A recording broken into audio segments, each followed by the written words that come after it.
Allez, on continue notre périple au pays du président Macky Sall, le Sénégal. Donc, manifestation de l'opposition. On parlait du bilan qui passe à 3 morts et plusieurs blessés dans ce pays. La parole était à vous, Germain Poli. Oui, donc je disais tout à l'heure que l'opposition doit être un peu plus responsable pour éviter d'envoyer ses militants à l'abattoir. En même temps, on comprend que c'est politique, il faut créer un rapport de force pour respirer un dialogue qui pourra mettre les choses à terre, pour que cette liste ait l'espoir d'être validée. Mais en même temps, il ne faut pas aussi privilégier la voie de la violence. Il faut donner cette chance au dialogue parce qu'à un degré de violence, ça va être plus difficile de revenir dialoguer et avec toutes les conséquences qu'on connaît. Et lui disait tout à l'heure, c'est maintenant que la CEDEAO devrait intervenir. C'est vrai, à première vue, on pourrait le dire.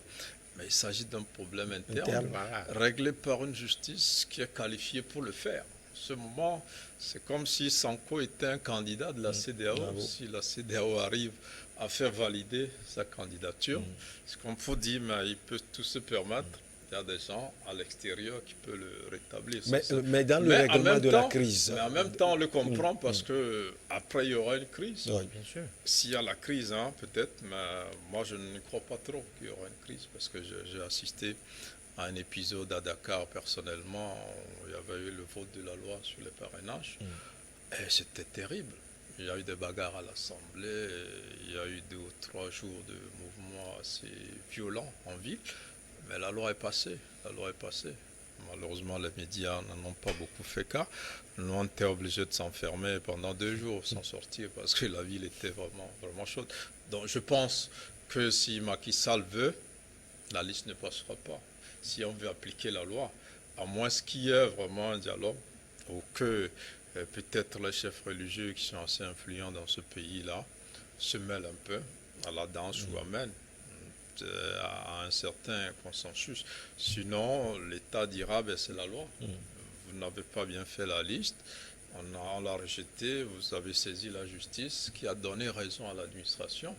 C'est fini, il n'y a plus de débat. Ça, c'est ce qui est dans la norme. Après, politiquement, c'est du donnant-donnant. Qu'est-ce que Ousmane Sonko donne au pouvoir? Qu'est-ce que le pouvoir peut lui donner? Ça, c'est à eux de voir ça. Mais ce qu'on peut vraiment déplorer, c'est cette violence-là, et surtout ces pertes en vies humaines, et surtout des innocents qui ne savent même pas ce qu'ils cherchent là-bas. Généralement, ceux qui sont victimes de ces situations, c'est des gens qui se retrouvent comme ça ou qui ont suivi des groupes ou par accidentellement qui se retrouvent. Et c'est un peu triste. Là, il y a cette affaire de 3e mandat qu'on met toujours en sourdine. Donc, tout ce qui se fait aujourd'hui, on se dit non, c'est pour le 3e mandat. Malheureusement aussi, il y a eu cette réunion d'Accra où le Sénégal fait partie de ces pays-là qui ne s'est pas prononcé favorablement sur la limitation du mandat. Donc, tout ça continue du côté de l'opposition à faire alimenter la crise politique. Alors oui, comme Valentin Mayaba, Germain Pouli a parlé de l'influence des chefs religieux au Sénégal. Peut-être le dernier recours, ce sont ces chefs religieux. Non, en fait, moi, je ne comprends pas parce que même si les chefs religieux vont intervenir, c'est quoi? C'est pour dire qu'il faut que le pouvoir discute pour faire passer la liste de Sonko. Je ne sais pas. Aujourd'hui, nous l'avons dit, c'est vrai, ils vont préconiser, nous connaissons les chefs religieux, ils vont préconiser la paix, le dialogue et tout.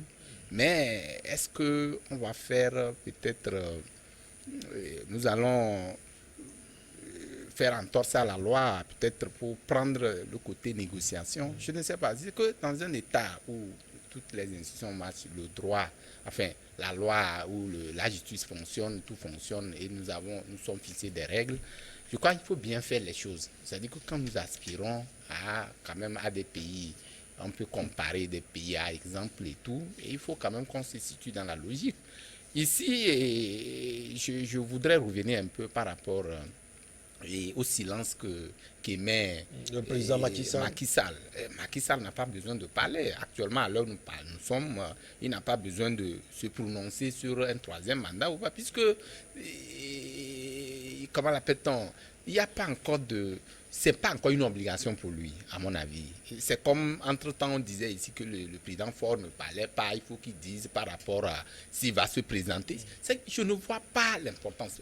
L'heure à laquelle nous parlons, Macky Sall n'a pas besoin de se prononcer s'il ira ou pas. Est-ce qu'il y a une obligation dans la Constitution qui puisse lui donner cette obligation de se prononcer sur son éventuelle candidature? Déjà, on n'a pas parlé, le président Ado n'avait pas Justement, parlé jusqu'à la dernière minute. Bon, voilà, donc moi je ne vois pas forcément que cela puisse aller dans ce sens-là. Aujourd'hui, ce qui est important, l'opposition devait quand même devait être plus responsable, justement, en faisant bien les choses. Comme ça, même le problème de violence là, on aurait fait économie de ça, parce que leur liste passerait et ils seront à l'Assemblée, quelles que soient les manigances. Si manigance il doit avoir à l'Assemblée, ils seront là-bas pour contester. Là, on verrait bien. Maintenant, la balle est lancée. Vous avez raté la balle. À un moment donné, vous en prenez peut-être à l'arbitre parce que vous n'avez pas touché à la balle. Je pense bien que ces questions-là, on doit quand même les dépasser. Il faut dépasser le débat. Dans ce sens, je crois que l'opposition sénégalaise aujourd'hui donne quitus justement à Macky Sall et son gouvernement de dérouler bien son programme, parce que c'est eux-mêmes qui ont créé cette situation-là proprement, parce qu'ils ont constaté, si ils savaient dans la précipitation ou bien un aspect là à relever, je ne sais pas si le gouvernement aussi s'est précipité pour que le Conseil constitutionnel se prononce sur leur candidature. Est-ce qu'il n'y avait pas des préalables? Est-ce qu'il n'y avait pas d'autres structures qui devaient quand même publier les listes, et en cela, s'ils constatent qu'il y a des erreurs, corriger avant que ça n'aille à la Cour, au Conseil constitutionnel. Ça, je ne sais pas pour le moment. C'est pourquoi, dans ces revendications, c'est peut-être pour demander, ça je porte un peu de réserve par rapport à ça, c'est peut-être pour demander, ils sont allés à l'avant vite, c'est-à-dire qu'ils ont allé au plus vite pour dire que non, c'est comme ça, il n'y a plus d'autres points de choses. Puisque je suivais, je crois, une déclaration pour les élections passées, je crois, législatives passées, où il y avait des erreurs comme ça. Quand ils sont allés, on lui a posé la question au candidat, puisque le candidat de l'opposition, on lui a posé la question, il dit que non, il a gonflé. Celui qui était chargé même de vérifier le dossier n'avait pas pris le dossier. Il dit c'est ça, c'est rejeté. Donc je crois que tout ça là, nous sommes ici, nous discutons, nous ne savons pas comment les choses sont passées du début jusqu'à ce que le Conseil constitutionnel se prononce définitivement sur leur candidature. Mais ce qui est important aujourd'hui, il faut savoir que si négociation doit avoir, même que ce soit les religieux, que ce soit les acteurs politiques, seule la justice peut se prononcer sur cette question-là. Et donc, s'il faut revenir parce qu'on veut éviter le bain de sang et tout, je crois que ça doit relever de la responsabilité des chefs de l'État de prendre des dispositions pour que cela puisse se faire par consensus, par dialogue, parce que là, on mettrait de côté la loi. Allez, on va filer au Togo. Lui, vous voulez ajouter quelque chose? Je vous ai vu. Oui, je voulais juste m'exprimer, tout petit point fort, quand comme Yves Valentin Mayaba disait que Macky Sall n'a pas besoin de se prononcer pour le moment sur son troisième mandat. Je pense que s'il ne le fait pas, c'est un silence coupable. Parce qu'aujourd'hui, on est en train d'enregistrer des morts de perte en vues humaines. C'est pour cela qu'à un moment donné, il doit prendre de la hauteur. C'est lui le premier responsable aujourd'hui. Peut-être que si les gens sont dans la rue, c'est peut-être qu'ils ont besoin d'être rassurés. Les gens ont besoin Non, les gens ne l'ont pas dit. Est-ce qu'ils l'ont dit? Non, mais quelqu'un l'a dit. Ça dit que c'est quelque chose, en fait, que les gens essaient de mettre aujourd'hui en veilleuse. C'est une revendication. Ce n'est pas. Dans le mot d'ordre de grève, ils n'ont pas stipulé qu'ils veulent. Le mot d'ordre de grève aujourd'hui, c'est justement quoi? C'est justement l'invalidation de la candidature de Ousmane. Il soupçonne le président Macky Sall. Voilà, tout ça ne n'est qu'un soupçon. Non, un soupçon n'est pas une révélation. Non, mais nous sommes en politique. Nous sommes en politique et on sait que les choses évoluent très rapidement. C'est une discipline à dimension variable. Donc aujourd'hui, il suffit juste pour le président sénégalais de prendre justement le devant, de prendre de la hauteur pour rassurer le peuple sénégalais que justement je suis dans mon dernier mandat. C'est de ça qu'il s'agit. S'il ne le fait pas, ce suspense-là, il est suicidaire. C'est silence coupable, moi, à mon niveau. Donc tout le monde sait aujourd'hui que c'est pour cela. C'est justement cette question de troisième mandat qui fait descendre les gens dans la rue. Il va falloir qu'à un moment donné, il éclaire l'opinion, il clarifie les choses pour essayer d'émousser justement cette manifestation. Il n'y a aucune loi n'impose à un président sortant d'annoncer qui ne va pas. Mais jusque-là, maintenant, il y a la pas. limitation. Non, Par jusque-là, contre, non, ce que je voulais dire, il y a ça n'a aucun compte tenu de la situation. Non, mais voilà, c'est compte tenu de la situation. J'allais dire la même chose là en Côte d'Ivoire. Ouattara l'avait dit, il ne sera pas candidat. Pour rassurer, comme il dit. Au moins mais ça, finalement, il a dit, voilà. candidat, Justement. Il a été élu. Donc ça ne sert à rien. Ça ne sert à rien, à mon avis. On ne sera pas Qu'on sera ou qu'on ne sera pas. Donc si on peut le dire, Ouattara, on disait, ouais, il n'a qu'à se prononcer, on va voir. Il a dit, il ne sera pas candidat. Après, il a lié ça, si Bédier et autres ne seront pas candidats. Au moins, lui, il l'a fait. Oui, mais est-ce que finalement, il a été candidat ou pas? Il a déclaré, est-ce qu'il a respecté ce qu'il a dit? Au moins, lui, il a dit. À un moment donné, ça a rassuré beaucoup d'Africains, d'ailleurs. Ça a fait l'objet de débats. Ça a fait toute l'actualité durant une semaine ici. Vous voulez ce débat sur la déclaration, la sortie du président Macky Sall. Au moins, il faut qu'il le dise. Peut-être que ce n'est pas parce que le président ivoirien l'a dit, il n'a pas tenu promesse que dès que Macky Sall le dira, il ne tiendra pas promesse. Les choses évoluent différemment dans les États. Politique, on ne fait pas plaisir à son adversaire. Non, mais ce n'est pas une question de plaisir, mais il faut regarder. Ce n'est pas une question de plaisir. Il faut regarder en fait le peuple en face. Aujourd'hui, quelqu'un a posé la question à qui profite le crime? À qui profite le crime? Ceux qui sont dans la rue, c'est l'opposition, ce n'est pas encore le peuple. On est d'accord, mais c'est dans les urnes. Mais justement, c'est le pouvoir et l'opposition qui les divisent. C'est parce que le pouvoir et l'opposition ne s'attendent pas. C'est ceux qui sont contre Macky Sall. Pourquoi voulez-vous que Macky Sall leur fasse plaisir? Ce n'est pas ses militants. Non, mais ici, ça n'interpelle même pas Macky Sall. Cette revendication n'est même pas encore au niveau de Macky Sall, à mon avis. Parce que ce dont il est question, c'est le rejet de la candidature. Même s'il y a des soupçons, c'est-à-dire c'est qu'on prêtait des intentions, c'est des procès d'intention pour dire je pense qu'il va se présenter. Alors que rien ne on comprend que la politique du Sénégal vous intéresse. On va parler également du pays de Germain Pouli, le Togo donc. Au Togo, désormais, les demandes de passeport ordinaire et de service, de carte de séjour, de raccordement à l'électricité, basse tension et de permis de conduire peuvent se faire en ligne via le portail national des services digitalisés de l'administration. Cette plateforme opérationnelle depuis 2017 et ne fournissant que des informations administratives a été mise à jour. C'était le mercredi 15 juin dernier, a annoncé le ministère chargé de l'économie numérique et de la transformation digitale. Germain Pouli, c'est quoi concrètement en français facile? Vous l'avez déjà dit en français facile. Bon, la digitalisation, ce qu'on peut dire, tout passe par l'informatique, le numérique. Donc on n'a plus besoin de se déplacer physiquement pour aller remplir les feuilles, les faire classer pour avoir un certain nombre de documents administratifs. Et je crois que c'est à la suite de l'obtention du casier judiciaire donc en ligne qu'aujourd'hui il y a 4 autres services qui viennent d'être ajoutés. Donc vous l'avez dit, c'est une avancée. Ça veut dire qu'aujourd'hui, si on veut demander son permis de construire, on peut le faire en ligne, à partir de son téléphone, à partir d'un ordinateur. Si on veut demander un raccordement à l'électricité, on peut le faire. On a vu un peu la loi sur la police des étrangers qui a été votée et améliorée aujourd'hui. Donc les conditions pour avoir une carte de séjour, vous pouvez aussi passer par là, que vous soyez au Togo ou à l'étranger. Donc je pense que le pays avance vers la modernité. Il y a avant ça aussi ce programme d'identification biométrique, c'est-à-dire que l'idée c'est que chaque individu au Togo ait une identité. Donc on tape déjà sur ordinateur, on sait qui vous êtes, quand est-ce que vous êtes né, où vous habitez, ce que vous faites, et tout cela, ça renseigne un peu sur tout le monde. Ça permet d'avoir une administration beaucoup plus rapide, une administration qui touche un maximum de Togolais. Ça permet au gouvernement aussi de mieux élaborer sa politique de développement. Donc on en est là avec une série d'innovations. On a vu un peu la nationalité aussi qui a Ouais. été retapée. On a vu aussi les services de transfert monétaire. Donc aujourd'hui, par exemple, nous avons tous nos comptes numériques, même si ce n'est pas dit assez clairement, les comptes Timoni et Flows et tout ça, c'est déjà des comptes qu'on a.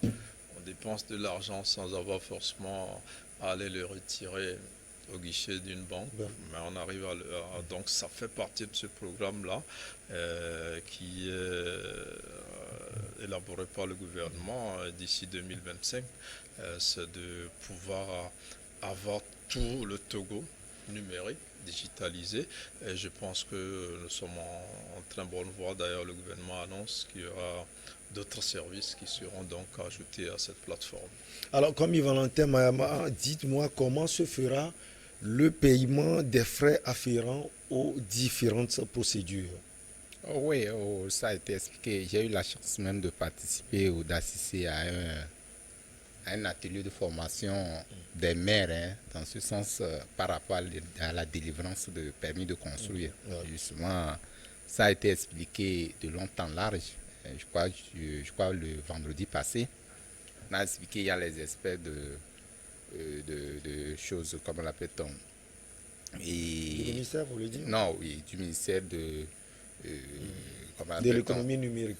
Oui, et madame. Racina? Non, La pas ministre? madame. Non, pas madame. Secrétaire d'État, ministre secrétaire d'État. Madame Ablambla Sandra. Ablambla. Sandra, justement, une équipe est venue former les maires, hein, les 13 maires du Grand Lomé par rapport à la délivrance de permis de construire. Et donc, ici, ça a été expliqué clairement que nulle personne ne peut se déplacer pour faire, comme on le dit souvent, des tracasseries dans les achats. Donc, il y aura une fenêtre qui est créée. Je crois que c'est seul ce secteur, cette cellule-là qui gère le logiciel. Et donc, tout sera envoyé à tous les maires. Et donc, quand vous rentrez dans la fenêtre, vous cliquez le nom du demandeur, vous rentrez sans quelqu'un vient, vous rentrez dans le nom du demandeur et vous payez. Numérisé, hein, ce n'est pas chez eux vous payez. Vous pouvez payer même par Timoni ou par Flouz, et comme ça se fait avec casier judiciaire. Quand vous allez faire le truc, quand vous allez faire la demande, on vous demande si vous avez Flouz, casier judiciaire.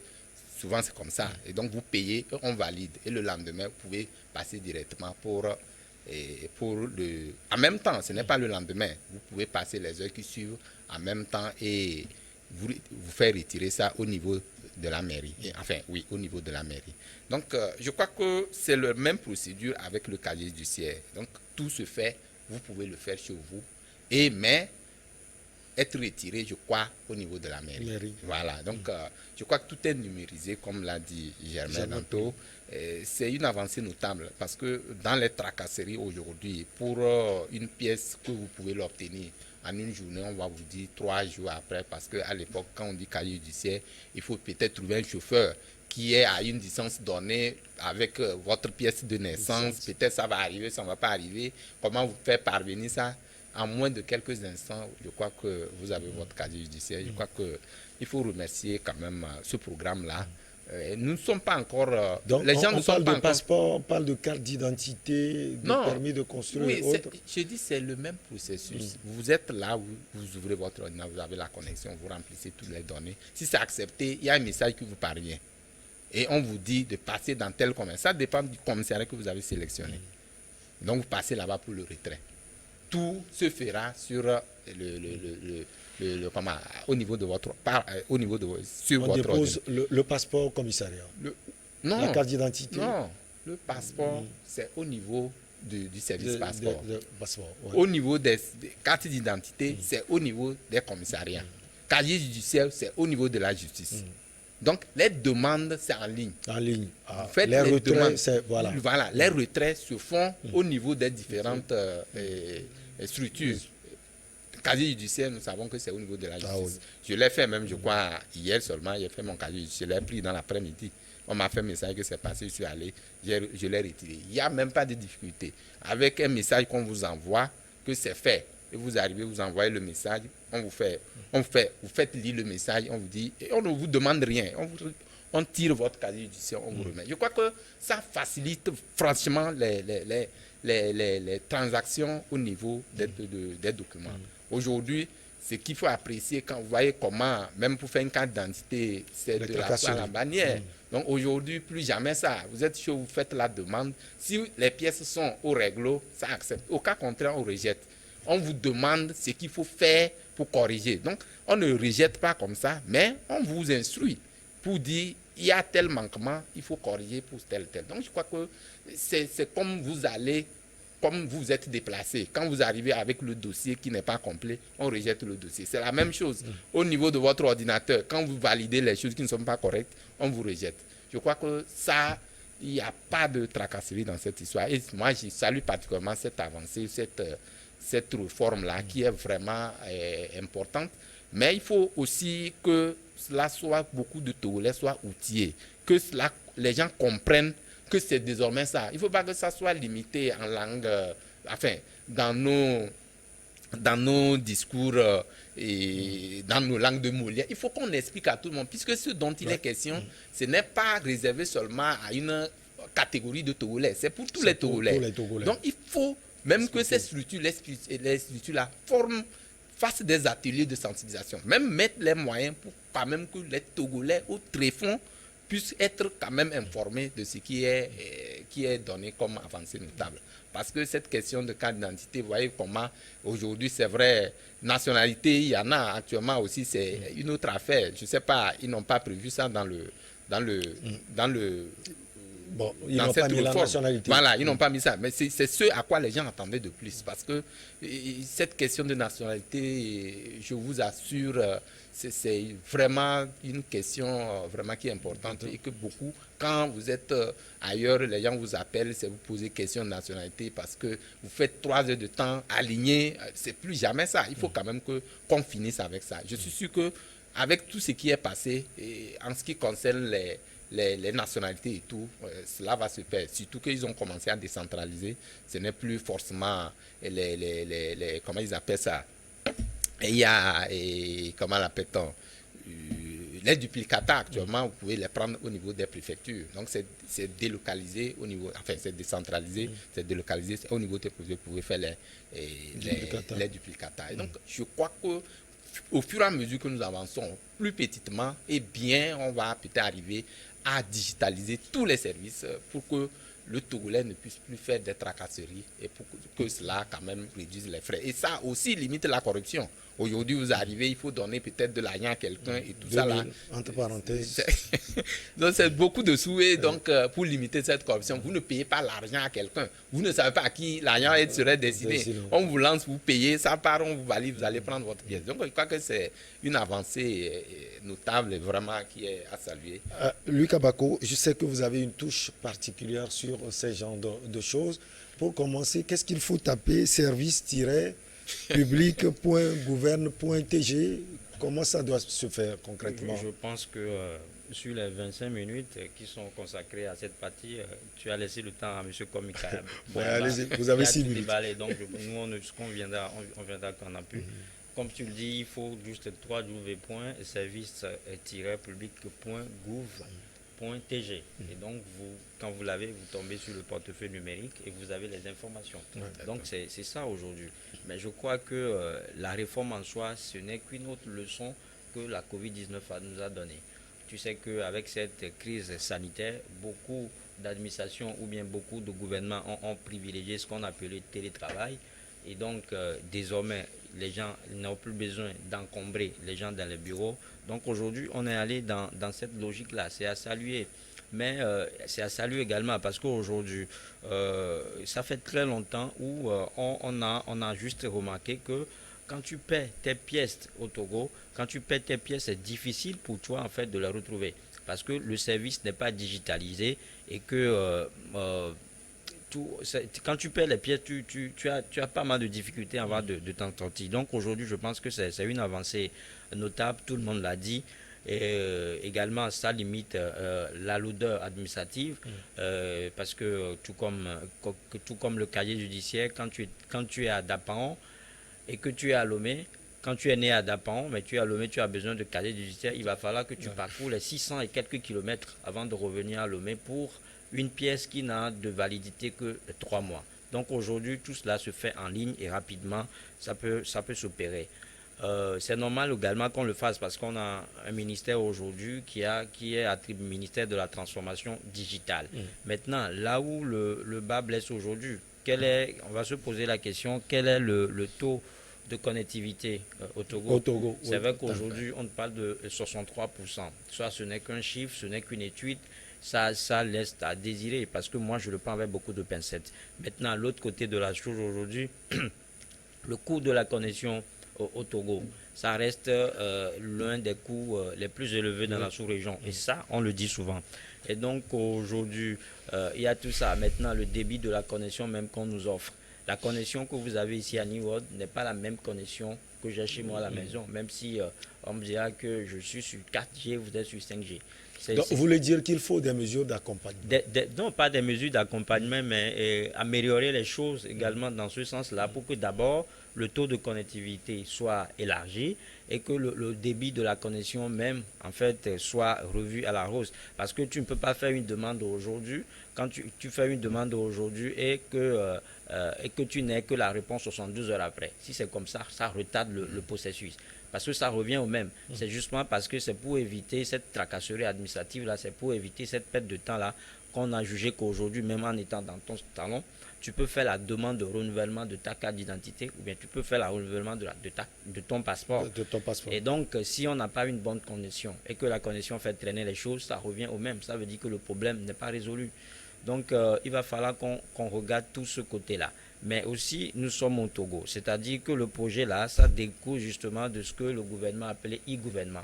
Un projet lancé en 2015. Et tout à l'heure, tu disais que la plateforme, elle a été initiée depuis 2017. Mais c'est seulement maintenant qu'on le remet en service. Ça veut dire qu'il y a un problème.